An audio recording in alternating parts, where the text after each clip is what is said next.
Well, kia ora, Grace City. Great to be with you as we step into week 2 of this new series called Pilgrimage. And we are looking at the lives of one of the great figures of faith in our Bibles, Abraham, in the very first book of the Bible. And if you weren't here last week for JD starting this series off, can I encourage you to jump online and to watch his sermon from last week? Maybe sometime this afternoon or during the week, but you can jump onto YouTube. We have a channel there. You can go onto our church website, and that will take you to YouTube. But JD kicked our series off last week, and he did a fantastic job of two things. One was he introduced us to the first part of Abraham's story, and did a really neat job of bringing Abraham's story to life. But he also talked about what we're calling this series. We're calling it Pilgrimage. And he did a really good job of explaining this idea of pilgrimage, because increasing numbers of people today in our world are doing these kinds of spiritual experiences where they're going to places like Kimono in Spain or Iona in the UK or other places, kind of out of a sense of deep spiritual need, and they're going to these places and doing a pilgrimage. And JD did a beautiful job of explaining that, but making the point in his message last week that we don't need to actually go and visit a sacred place, that actually God wants to break into our ordinary lives in the ordinary places that we are right now and meet us here. And it's a fantastic idea, but as I was thinking about and listening to his sermon from last week, it really struck me that when you think about a pilgrimage, one of the most obvious things about the pilgrimages that different people now do today, one of the most obvious things that links them all together is something really simple, that if you go on a pilgrimage, generally what you're going to do is walk. You're going to walk. You know, you don't, sorry, some of you will be disappointed by this, but you don't actually do a pilgrimage on the back of a Harley Davidson. You know, or you don't get on it generally on a push bike and do it that way, or take a bus trip. Generally, a pilgrimage is about walking somewhere and taking time to slow down and journey to this place where you're hoping to intersect with God. And part of the reason for that is because in the Bible, this idea of walking is a key metaphor for the journey of life and for doing life with God. So in the New Testament of the Bible, the Apostle Paul wrote these quite well-known words. Simply, we walk by faith, not by sight. We walk by faith, not by sight. And what he's talking about there is a lifestyle, that when we have put our faith in Jesus, we begin this journey with Jesus that goes all the way through life. And it's the way that we choose to live, and we choose to relate to Jesus, and we choose this lifestyle of following him and walking in his footsteps. And it becomes this idea of this journey that we are walking with him by faith, rather than just relying on what we see around us in the natural world. And so today we're going to pick up that idea a little bit more of walking by faith as we come to the next part of Abraham's story. So we're in the book of Genesis, the first book of the Bible, and today we're in Genesis chapter 13. So we were in chapter 12 last week with Jonathan. Today we're in chapter 13, and I want to explore together, what does it mean to walk by faith and not by sight? What does that really look like? And what we're going to do is we're going to see in Genesis chapter 13 two key characters that are going to help us see this contrast, walking by faith versus walking by sight. So one of the characters is Abraham, who in this chapter of his story is going to do a beautiful job of walking by faith, versus the other key character in this story, which is his nephew, a man named Lot. And so we're going to follow these two characters, and we're going to see this contrast between them in their lives. But what we need to understand is that what we're about to see is Abraham, or Abram, as he's called at this point in the story, we're going to see him walk by faith. This is a chapter from his life where he does a really good job of walking with God. He's not going to always do this. There's going to be moments in this series we're going to see Abraham completely blow it. But not today. Today, he is a wonderful model and example of what it means to walk by faith. So let's pick up his story then in Genesis chapter 13, verse 1. It says, so Abram, which is Abraham's name before his name will get changed, Abram went up from Egypt to the Negev with his wife and everything he had, and Lot went with him. Down in verse 3, from the Negev, he went from place to place until he came to Bethel, to the place between Bethel and Ai, where his tent had been earlier, and where he had first built an altar.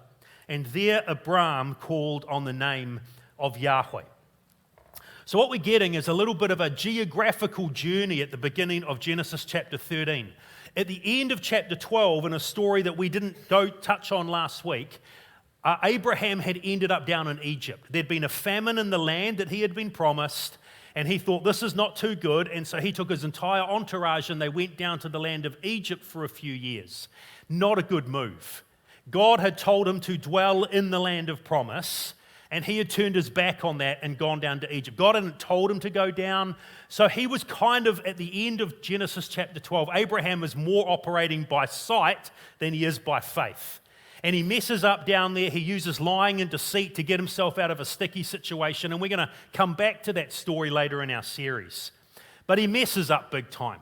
But as we open up Genesis chapter 13 and begin this new chapter of the story, it's like he's beginning a new chapter of his own life. He leaves Egypt behind and he comes back to the land of promise. And there's a sense in which he's repenting. And he's journeying from Egypt to the Negev, which is the desert to the south of Israel, and then up into the land of Israel that had been promised by God. And he journeys around until he comes back to the place where he had been at the end of JD's story last week, camping between the cities of Bethel and Ai. And it's kind of like it's not just a geographical, physical journey we're seeing, it's a spiritual journey where he's coming back to faith and trust in God. He's coming back to obedience to God. He's walking with God again. And that's why there's an emphasis in those verses we read on the altar and on calling on the name of Yahweh. He's praying and he's worshiping and he's witnessing. He's walking by faith. If we jump to the very end of the story, here's what we read in verse 18 of Genesis 13. So Abram went to live near the great trees of Mamre at Hebron, another town, where he pitched his tents, and there he built an altar to Yahweh. So both beginning and end of Genesis 13, Abraham or Abram is walking by faith. He's walking with God, he's building altars, he's worshiping, he's praying, he's doing life with God. And so we're meant to read the events of Genesis 13 with these bookends in mind. This is a good chapter for Abraham's life. He is walking by faith.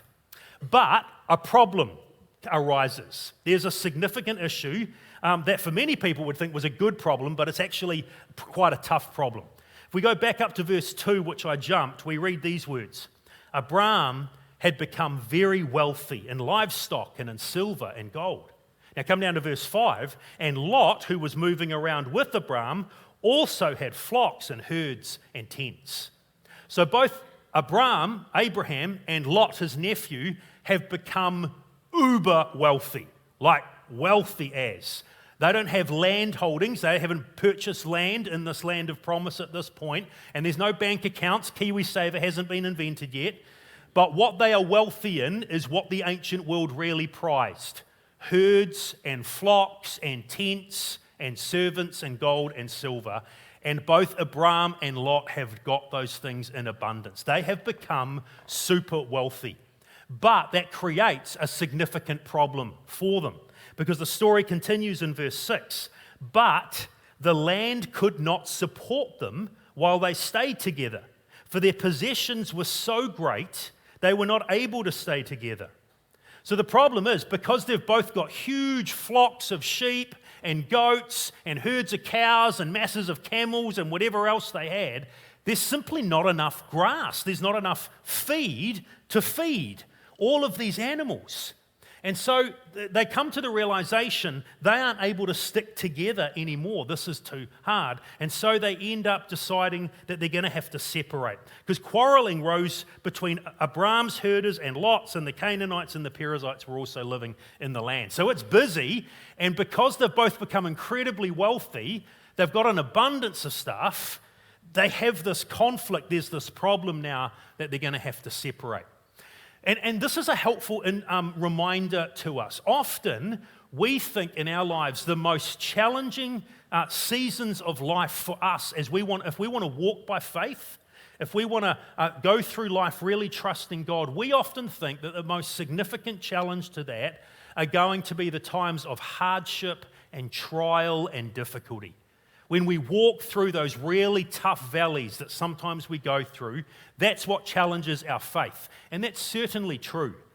You know, we get a diagnosis of a health issue that we didn't even realize we had, or we suffer a miscarriage, or a friendship completely disintegrates. We have a child that rebels. We have a loved one who suddenly passes away without warning. We're given a redundancy slip. I mean, the list goes on, doesn't it?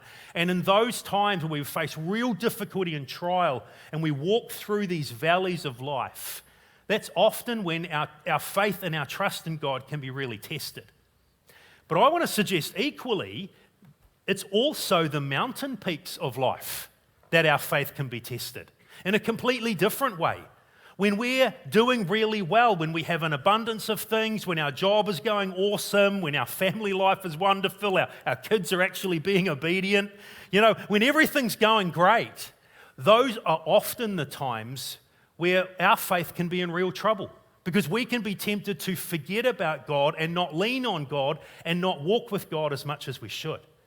And it's one of these seasons that Abraham is in this story, where he's got an abundance, he's been incredibly blessed with material wealth, but there's this significant challenge, and how is he going to walk by faith through this challenge?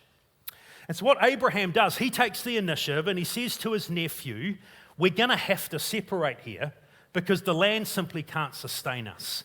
And he does something incredible. In verses 8 and 9, Abraham steps aside and says, Lot, you pick. Which part of the land would you like? And we're going to come back to that in a minute, because that's an incredible move that Abraham makes. But before we do that, I want to follow Lot, because we're seeing this contrast. Abraham is walking by faith. But what we're going to see is that Lot is walking by sight. We go back to that verse from Paul in 2 Corinthians 5. Walk by faith and not by sight. Abraham's walking by faith. Now we're going to watch Lot walk by sight. Here's what it looks like. If we continue Lot's story for a minute from verse 10. It says, Lot looked around, and he saw that the whole plain of the Jordan towards Zoar was well watered, like the garden of Yahweh, like the land of Egypt. You notice the opening verbs? What did Lot do? He looked and he saw. So Lot here is being completely driven by exactly what he sees. Uncle Abraham has stepped back and said, Lot, you pick. You take the pick. What would you like to see? And he surveys the land. And he looks to the east, and there in the east is the Jordan River and the Jordan Valley around it. The Jordan River flows north to south, pretty much in the land of Israel. And these days to the south, it empties into the Dead Sea, and that whole area is desert and arid and nothing grows. But back in this time when Lot and Abraham were around, it was beautiful, it was lush, it was abundant, and that's what Lot sees. It was well watered, the text says, like the garden of Yahweh, which is the Garden of Eden, and the land of Egypt, where the Nile River splits into the delta and all these fingers of water, and it's beautiful and green and productive. And so Lot is surveying the land, and he looks to the east and he sees this valley, and it is lush and it's green and it's abundant and it's beautiful, and there is feed galore for his herds and flocks and animals. And he is seeing not only all this beautiful grass and feed and growing numbers of animals, he's seeing dollar signs like cha-ching, cha-ching, cha-ching. This is going to set him up for life. The problem with Lot is he's seeing, but he's not really seeing. He makes this decision that he's going to take this part of the land to the east. So verse 11 says, so Lot chose for himself the whole plain of the Jordan, and he set out towards the east, and the two men parted company. Abram lived in the land of Canaan to the west, and Lot lived among the cities of the plain and pitched his tents near Sodom. Now, if you know the biblical story at all, that name should put a shudder down your spine. Sodom and its twin sister city Gomorrah are despicably wicked cities, and in about 6 chapters on in the book of Genesis, God is going to utterly destroy them because of their wickedness. And Lot here, as he is looking out across the land, he is seeing this fertile land where he is going to make a stinking load of money because his animals are going to just multiply because of the beautiful land and the feed and everything else. And Lot's problem is he is seeing and he's not really seeing. He's seeing the opportunities and he's blind to the risk. He's seeing the potential, but he can't see the pitfalls. Because if he goes and lives there, he is going to be right next door to the people of Sodom, the people that God is going to judge. And in fact, as this story unfolds, there's two indications in the text that this is a really dumb choice. So back in verse 10, there's a little comment in parentheses that we jumped over. Here's what it says. This was before Yahweh destroyed Sodom and Gomorrah. And then down in verse 13, now the people of Sodom were wicked and were sinning greatly against Yahweh. So the narrator, the way the story is being told to us, we're being warned this is a stupid choice by Lot. He's not walking by faith, trusting in God's promises the way Abraham is and living in relationship to God. He's walking by sight, seeing what he sees, and he's just making a move and grasping whatever opportunity he can get. And we're not going to follow Lot's story, but let me just tell you what happens because it's really sad. In chapter 13 here, he goes and camps nearby Sodom. You go over one more chapter to chapter 14, he's now going to have moved into Sodom and become a resident. And by the time you get to chapter 19 of Genesis, where God is going to destroy these cities because of their wickedness, Lot is now sitting at the city gates, which means he is an elder of the city. He's a city councillor of Sodom. And he and his wife and his daughters have been fully integrated into the life and wickedness of this city. Why? Because he's not walking by faith, he's walking by sight. He's not living in light of what God has said, he's living in light of what he sees and what he wants and the way he's making these decisions. And his problem is that he's seeing the opportunity, but he's not seeing the risks. He's seeing the potential, but he's blind to the pitfalls. Friends, how often can we be exactly the same? So often in life, we can have opportunities in front of us. We can have some wonderful things that show so much potential and are really good things. There may be a blossoming romantic relationship that seems to hold so much potential. Or there may be a new job that we've been offered or a career change that's looking really wonderful. There may be an opportunity to get out of the little cramped house that we're in with the family where we're all squashed in and be able to purchase a much bigger house. We're going to have space, bigger mortgage, but hey, we'll handle that. What a great opportunity. And so often we can have opportunities and decisions that we're making in life about some really good things, but if we're not careful, we can approach that by walking in sight rather than walking by faith. What wisdom of God do we need as we evaluate these opportunities? What does it mean to walk with God, to seek His wisdom and His counsel as we go through life and face these key decisions? As I was putting this message together, I came across one of my favorite scholars actually on the Old Testament, some of the Old Testament stories, a guy called Dale Ralph Davis, and he just crafted some brilliant questions. They're going to come up on the screen. Here's what he asks. Will this opportunity calcify my marriage? What a great question. Will saying yes to this opportunity, could this end up doing some damage to our marriage relationship? Will this estrange me or distance me from my family? Could making this move, could this actually damage the time with the kids or relationships with the children at whatever age they are at? Will this disrupt my worship, personally or publicly? In other words, will making this decision, is this going to end up having an impact on my time with God and intimacy with God? What would this decision do to my public testimony for those who know I'm a follower of Jesus? Or what about this fourth question? Will it desensitize me to sin and evil? Could this decision actually, and this is what happens with Lot, could this decision actually end up damaging my soul and my understanding of right and wrong and what it means to walk with God? And then I love the prayer that Davis prays at the end. O Lord, when I lift up my eyes, make me able truly to see. That's powerful, isn't it?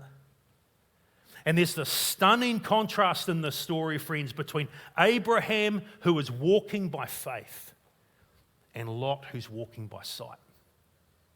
But there's another contrast I want us to see in this story as well. It's not only about walking by faith versus walking by sight, but what we also see in the story is that Abraham lived out of grace, whereas Lot lived out of selfishness.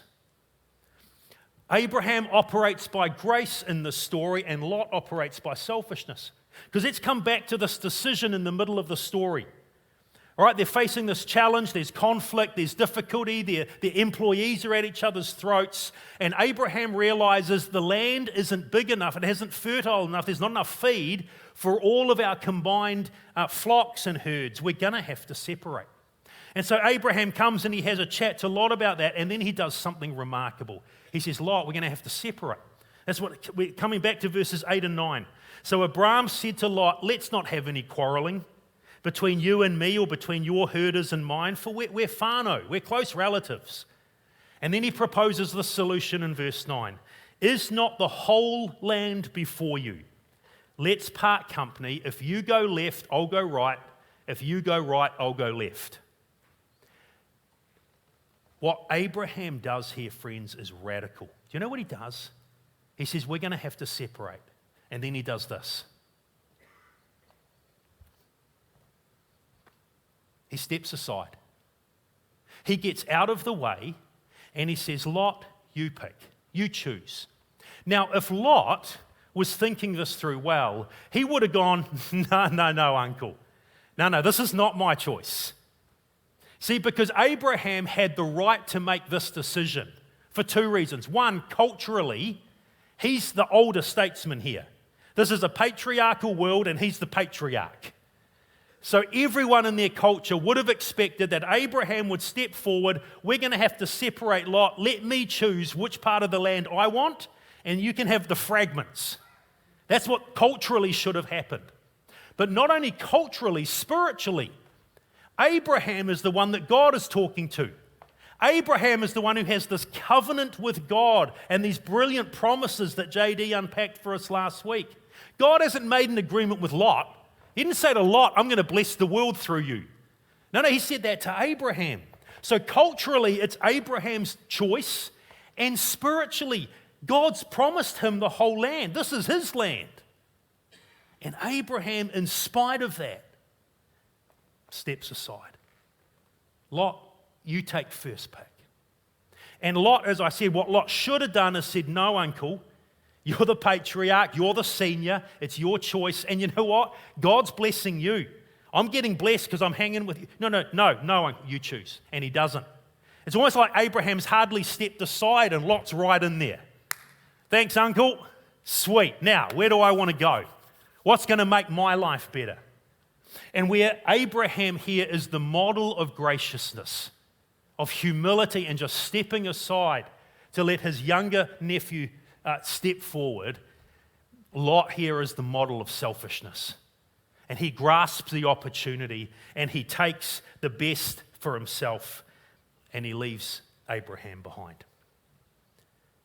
Abraham is this brilliant model of walking by faith and not by sight, and of living by grace and not by selfishness. And here's what we need to understand, friends. This was costly to Abraham. For Abraham to be gracious cost him something. And I want to illustrate that because I've got some emoji balls here from Kmart. And it was Tim Keller, the pastor in New York that I really love, who's now passed away, who does a brilliant job of explaining this super well. Make sure you can see all the balls. Okay. And so what he said is, what Tim Keller explains is that Abraham in this story has three priorities, three different things that he could be concentrating on, but he's only got two hands.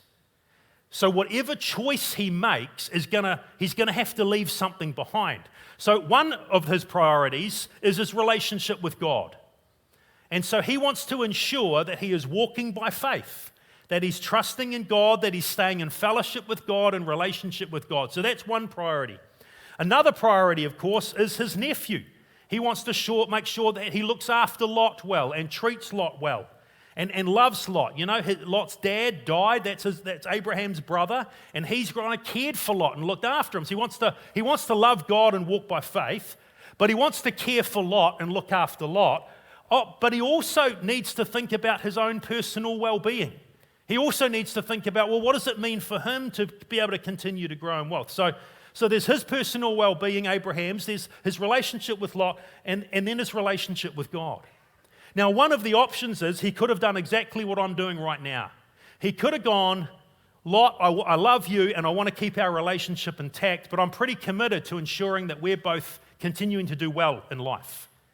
So what that means is I'm going to prioritize my well-being and yours, and I'm going to prioritize my relationship with you, and that means we leave God out of the picture. So that means flag the land, flag God's promise, let's go back to Egypt. Because we could handle it there. The land's fertile and we're fine, let's go do that. But that's what he's already done. And that messed up life. And Abraham is not willing to compromise his relationship with God anymore. So he says, okay, I'm not doing that. I am walking by faith. I am prioritizing my relationship with God. So God, that's a given. I am walking by faith, but I need to look after myself. And this is the choice, culturally, that everyone thought Abraham would take. I'm going to walk by faith in my God, and I'm going to look after myself, which means Lot, stuff you. All right, I'm going to pick the best part of the land for me, and you can have the dregs that are left because I'm prioritizing God and my well-being. But that is not what he does, because he steps aside and he graciously gives Lot the first pick. Why? Because he cares for his nephew. And what Abraham chooses is, I am going to prioritize walking by faith. I'm going to stay in the land and keep walking with God. And I'm going to prioritize my nephew and his well-being, and I'm going to love him. And friends, what that costs Abraham is his personal well-being.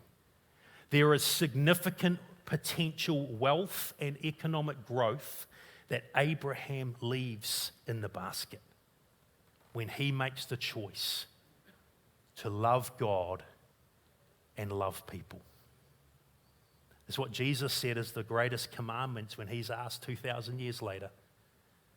Boil the whole Old Testament, the whole Bible down, what it's all about. Love God with everything you've got and love your neighbor as yourself. That's what Abraham chooses. But friends, what we cannot fail to see is that that choice was a costly choice to Abraham. When you and I choose the pathway of grace, when we choose to be gracious with others, sensitive to others, kind to others, when we choose to forgive people who have deeply hurt us, when we choose to love our enemies and do good to those who hurt us, when we choose to act like Jesus with compassion and kindness and patience and grace, friends, that costs. That costs. But that's what Abraham does in this story.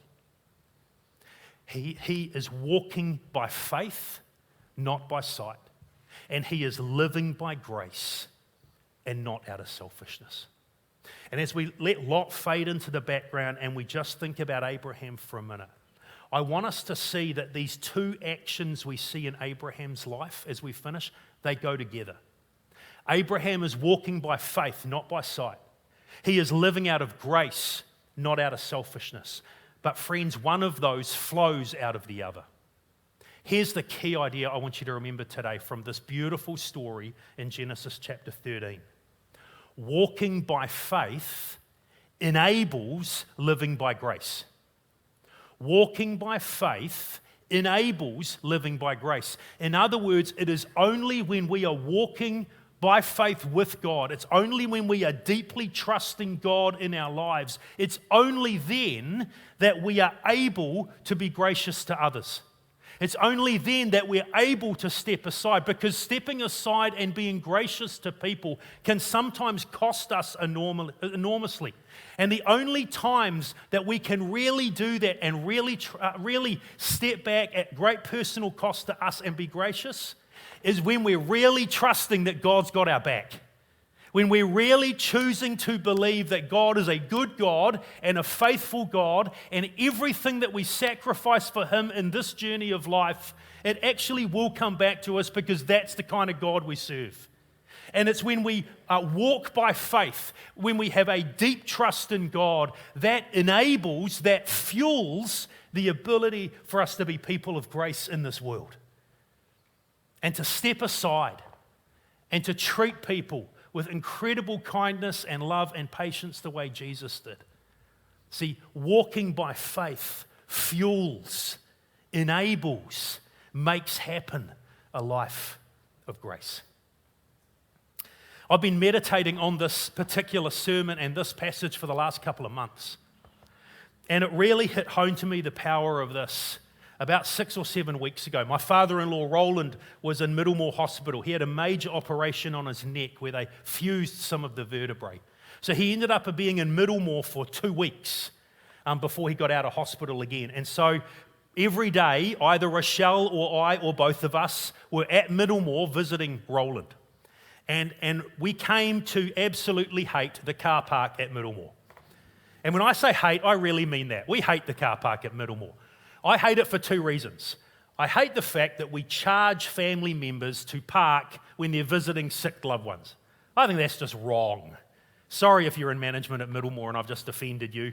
I'm online with that now as well. But anyway, I hate the fact we charge people to go visit friends in whānau who are sick. I think that's appalling. But beside that, the other reason I hate the car park at Middlemore is there's not enough car parks. And if you've ever been there, you end up, if you come at the wrong time of day, you end up cruising around and around the car park for 10 or 15 minutes until you work out how the game is played. Here's how the game is played. You pull over and you double check, no one's behind you, you're not holding, and you sit and you wait. And you wait till people walk out from the hospital who have finished visiting. And you watch them, and they go, and this particular day, this couple walked right past my car, in front of my car, and through the cars next to me, and into the next bay. And do you know what you do then? You then slowly start moving and going around, and you look like a stalker, like you're stalking these poor people. But the plan is you're trying to get round to that next bay, so that when they go to a car in that bay, you can then stick your indicator on and now you've bagged that car park. You understand? That's how the game works. And so this day, I followed them around and came around like this jolly stalker, and I come in and they get into a car, and then as I round the bend, I realize there's another car sitting there and they've already got their indicator on. And it's been like 15 minutes. And for just a smidgen of time, friends, man, I was tempted to be one of those real horrible people that just, when they've pulled out, I'm going to whip in there before the guy, but I didn't do that because I'm a follower of Jesus. But it dawned on me, at that moment, this thought popped into my mind that I'm pretty sure was God. I thought, man, that story about Abraham, he stepped aside. What does grace look like in the car park at Middlemore? You know what it looks like?